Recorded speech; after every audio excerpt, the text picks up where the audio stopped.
Today on the list, how a vacation day can lead to a raise, influencers taking social media by storm, and start a job on the right foot with these simple tips. The first question to ask is, who do I need to connect with so I can start contributing quickly? Plus, I feel much taller, and I like it. the full body workout that goes vertical. This is one efficient workout. But up first, make the most out of your kitchen time. It's your life, it's your list, and it starts right now. Hey everyone, I'm Christina Guerrero. Now, if mealtime feels like crunch time every day, well, it could be time to streamline your process. Jackie Danker is taking us through ways we can save time and money in the kitchen. And that's our featured story at the top of the list.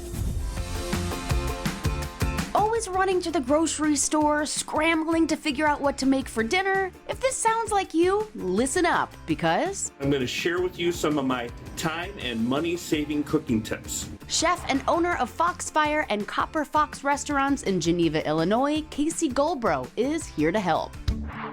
First of all, chef says start by planning out your meals. You want to plan your meals because it will help you with your prep, help you with your purchases, and help you with your time. So sit down and make a little menu, and you can even cook ahead. So on Monday, you can cook for Tuesday, Wednesdays, and Thursdays, saving you more time with your family and your friends. Also, when you go to the store, you'll know exactly what you need. Planning your meals is an effective way for all chefs and cooks at home to save money. Next, it's important to buy what's in season. When you buy in season, you buy the freshest ingredients at a cheaper cost. Because lots of local farmers are harvesting similar crops. If you buy out of season, it's going to cost you more money. Buying in season also lets you throw together some seasonal wow into your plates. Like throwing on some edible flowers. It's also very eco-friendly and good for the environment. Also, when you are shopping, buy in bulk. The best thing about buying in bulk is you always get the best price. And get creative with what you buy. You can take your product and use it in many different meals. Today's spare rib can be tomorrow's lunch, tomorrow's soup, or even today's dinner. Buying in bulk is the perfect way to save money, as when you buy more, you save more. Now when it comes to cooking, get as prepared as possible with mise en place. Which simply means in place. Chefs do this in every kitchen, and you should do it at home. Your mise en place can be your vegetables, your beefs, and your stock, or your sauces. All you gotta do is take your ingredients and your proteins and put them together in place, so when you're cooking, you have it all ready for you. It's a great way to have efficiency in the kitchen. Not only that, chef says it's a great way to get the kiddos involved. They can help you prep your vegetables, cut your meats, or get together your sauces in order to put together the best plate possible. Finally, to eliminate waste and save some dough, save your trim. Trim can be anything from vegetables, peelings, to pieces of meat that you didn't want to throw on the grill. Trim is the best way to save money because it can be used for stocks, for soups, for sauces, and for snacks. So think before you toss. Tips for making mealtime a breeze and keeping change in our pockets is at the top of the list. Now, if the idea of scaling a mountain sounds like too much of a commitment, but maybe you still want the benefits, here's an option. Jimmy's showing us a workout machine called the VersaClimber that lets us head up virtually to the highest peaks, no hiking boots required. Step off the treadmill and onto the VersaClimber. So unlike a bike or treadmill where you're only using your lower body, you're utilizing both your lower and upper body in this. Okay, and can you pretend like you're rock climbing? We do compare the feat that we climb in a VersaClimber class, which is typically 30 minutes, to the different peaks around here in Arizona. Strap in because we're learning how to use the VersaClimber and its benefits with the owner of Body Politic in Scottsdale, Arizona, Aaliyah Covino.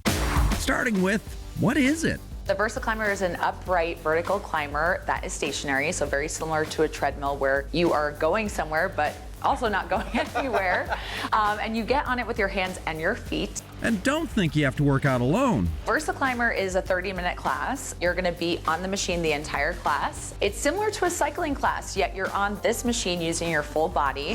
Just holding the beat. And just like a spin class, the instructors put the workouts to different music. And the pace is going to change with each and every song that we climb to.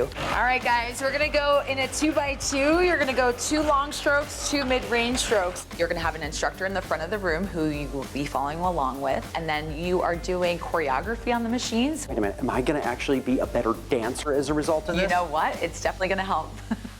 Next up, the benefits. This is full body, so it's not going to be any muscle group in particular, and that's the beauty of it. You're working literally every muscle in your body, particularly your core.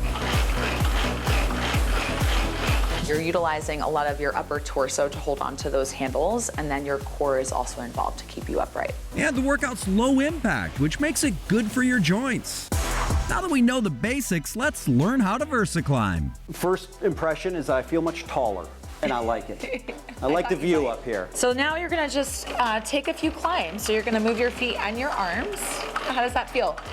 Kind of fun so far. Yeah, right? I don't have any burning sensations yet, so that's a plus. Well, that's not gonna last, but While taking the class, your metrics will appear in front of you, telling you exactly how far you've climbed and even your heart rate. You're propelling your own body weight. So if you ever need to take a break in class, you can do exactly what you're doing right now and just stand there and take a break. This is my best move right here. And when class begins, the lights go low and the music turns up. how does that feel, Jimmy? I think I'm halfway up Everest. Whew! This is one efficient workout. We're climbing our way to the top of fitness with the VersaClimber. Well, I have some bad news for college grads ready to begin those dreaded job interviews. The effort doesn't end once you get that gig. We are looking at the important steps to take when navigating a new job. You studied up and crushed your interview and landed a sweet gig. Sounds like the hard part's over, right? It's not the time to relax. It's time to tune in, ask smart questions up front, and really start focusing on how you can make a smart impression early on. Scott Mouts, author of Leading from the Middle, says there are some important questions you need to ask on day one. Starting with, who is your first contact? The first question to ask is, who do I need to connect with so I can start contributing quickly? Since work happens collaboratively, Getting off to a fast start means understanding who are those people that are the most important for us to get our work done through and with. the thing you want to avoid is Thinking that you have to show you're smart by not asking questions and figuring things on your own, and that's usually the key to a slow start. next, focus on the first 90 days. Research shows it's a very intuitive, logical breakpoint for a lot of managers to stop and say, how is that new employee doing? And as an employee, it's your time to get a feel for the place. Understand, how do we get work done around here? What's the culture like? What's the smell of the place? How do we do things around here? So that you can really start fitting in and assimilating as a key part of that team. He says not to be afraid to ask questions. And as long as you understand how they like to receive questions, This means you should understand the rules of communication. it's the greatest source of frustration from workers when people don't know how to communicate with you. They send you an email when you wish they would stop by and talk to you in person. He says to create a communication charter. You sit down with your team and you get clear on the rules of communication and you put pen to paper. For example, we will use email in the following instances. For work requests that aren't urgent. We will use Slack, another communication tool, when we needed a quick response. We will do drive-by meetings, stop in on offices when it's an urgent personal issue, and so on. Finally, break out the calendar. The rhythm of work happens, probably all too much, through meetings. But you want to be included early on what meetings are important so that you get the opportunity to have an impact as early as possible. He says meetings are where you can make quick, early impressions. Everybody expects everyone to contribute at a meeting. Otherwise, They shouldn't be at that meeting. This is a credible, proven, logical way for you as a new hire to show up ready to contribute. you landed on your feet. Now start running like a winner. Still to come on the list, how to help children read with their ears. I say the word cat and I stretch it. At. And then we hear all of those sounds. Plus, discover the best Bollywood moves on TikTok. And why pink is still going strong. I'll go to see her any day of the week. All that and more ahead on the list.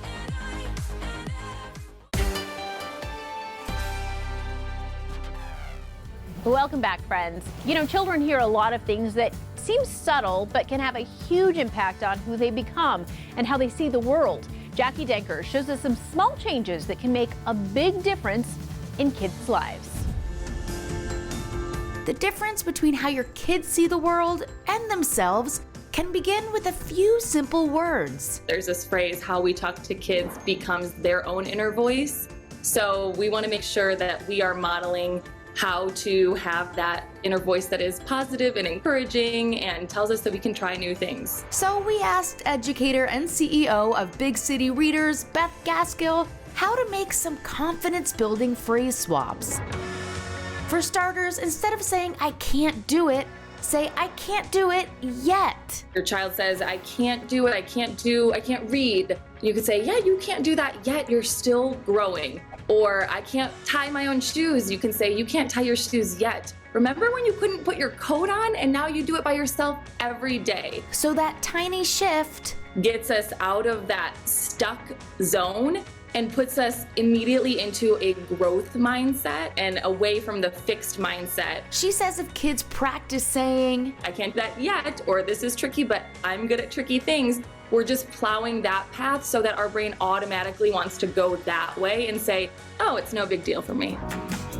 Next, stop asking, "What was your favorite part of your day?" If we use the superlative of what was your favorite or what was the best, it can feel so overwhelming that they're like, "I don't know," and they can't pick anything. She says favorite or best can make kids shut down because it's too big. But if we shift and ask them, "What's something that you don't want to forget?" then that starts to make them think about so many different parts. They're looking at themselves with endless possibilities. Finally, stop saying "sound it out." Instead, say "stretch it out." You put a word in front of a child, like the word is cat, and you say "sound it out." But we're telling them to look at letters, not sounds. She says this can be frustrating for new readers because they don't have enough understanding of sounds as they relate to letters. So instead, let's say the word cat. I'm not showing them the word cat. I say the word cat and I stretch it. At. And then we hear all of those sounds. Then we're gonna look at it and stretch out the word together. Small changes that can make a big difference. May is Asian American and Pacific Islander Heritage Month. You know, it's all about recognizing the contributions and influence of those communities on the history and culture of the U.S. So Teresa Strasser is introducing us to some AAPI influencers on TikTok. Teresa. Thank you. With more than 152 million likes combined, these AAPI influencers are living their best lives. Coming in at number 1, Hina. I wear this on Monday, wear this on Tuesday, wear this on Wednesday. Kate Hina Sabatine started their account to normalize queer representation on the app, something they didn't see online or in their culture. I'm not girl anymore. I'm not boy either. When I was like, I'm non-binary, I was like, it doesn't even matter if I have long hair anymore. Look at Harry Styles. Yeah. Look at your mans. Yeah. They have long hair and no one's like, that's girl. Kate has even taken to their TikTok and created comedic skits from the point of view of a lesbian. Hi, thanks for calling Cottage Fest B&B. Sorry, no gay people allowed. You guys get like every bar, Pride, and Ibiza. Fans just love that account. At number 2, Peter Boy.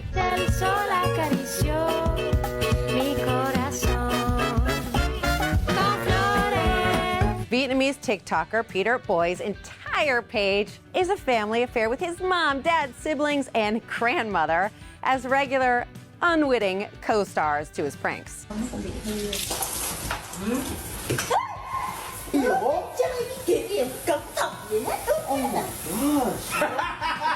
But no matter how many pranks he does to his family, he shows us his sweet side as well.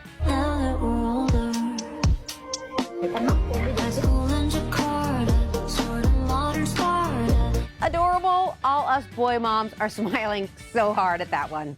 And last on our list of AAPI influencers, the Jacaria sisters.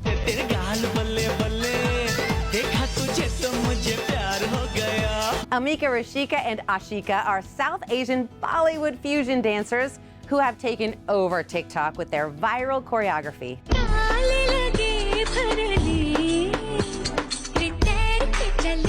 Not only are they sharing their love of dance, they're also sharing their culture. Overall, Diwali is really just a time, the significance is to celebrate light over darkness, to celebrate prosperity over greed, to celebrate good over evil, just really all the good things in life. And those were some AAPI influencers to check out. More to come on the list. Stay right here. For more of the list's entertainment interviews, check out the Guest List, our exclusive online-only series on YouTube. It's a journey that the audience goes on with me at the same time. It's the best way to start out a movie, for me, in that part. Become a Hollywood insider with The List at The List Show TV.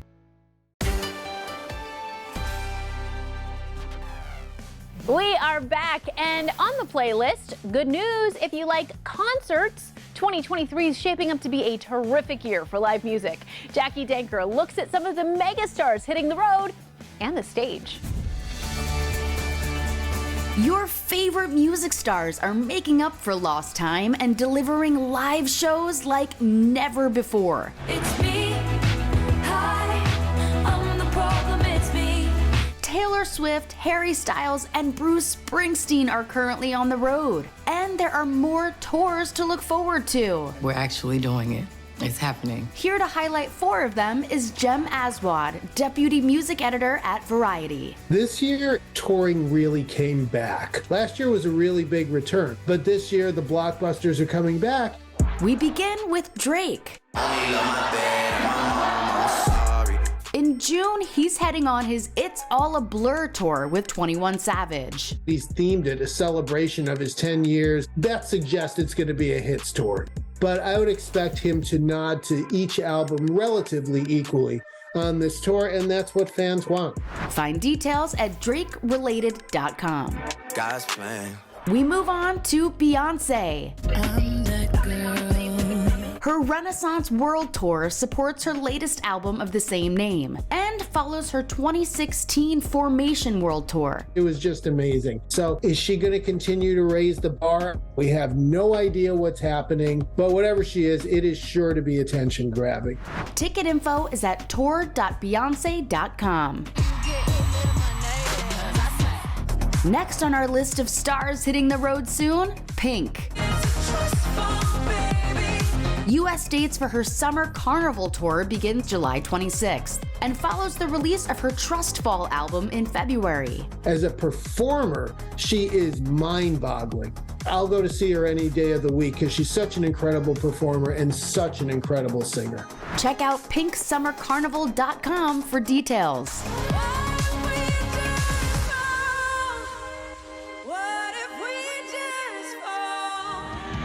We're wrapping it up with Guns N' Roses. The rock and roll legends will play all of their classic hits at nearly 40 stops around the world.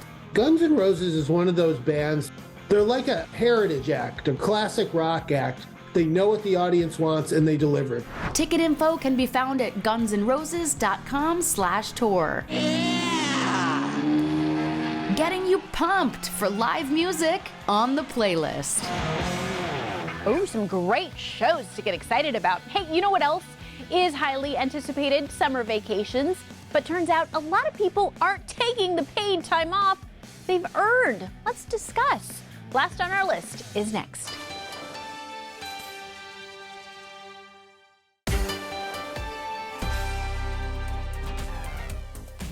Welcome back. It's time for what's last on our list. Summertime means vacation time. So have you put in your request for paid time off yet? I mean, if you're one of the lucky ones, your employer offers paid vacation, but according to this article for Bankrate, despite work stress, many Americans aren't taking time off. In fact, one Pew study found that only 46% actually take their PTO days. That means 54% are leaving some vacation days on the table. So what gives? Well, a lot of people say they don't take vacation days because they're worried they might fall behind at work. Another reason, they feel guilty about asking for time off. Great, so now you're burnt out and carrying guilt around. That can be good for your mental health or your work performance. Now, what if I told you if you take your days off, you might actually get a raise? Yeah, a Harvard business study in partnership with the U.S. Travel Association found that people who took all of their vacation days were more likely to receive a pay bump than people who left 11 or more days of PTO unused. Also, some employers just really want you to take some time off because they'd rather have you refreshed and re-energized about work than burnt out and grumpy. All right, parents, let me talk to you for a second. Apparently the whole idea is to have you re-energized, right? Now, I am not saying Disneyland isn't relaxing. Actually, yes, that is exactly what I'm saying. So maybe just save some PTO days for your own mental well-being. Just saying. And that's what's last on our list. Thanks for watching. We'll see you next time. Tomorrow on the list, why physical activity is crucial to brain health. You have to be in motion, and that doesn't mean exercise, it just means movement. Plus, expert tips to get through the college admissions process. Students are applying on average to more colleges than ever before. And Yeah, they give you a nice kick. savory Southwestern sauces to spice up mealtime. That's delicious. I could have this as a soup. Tomorrow on the list.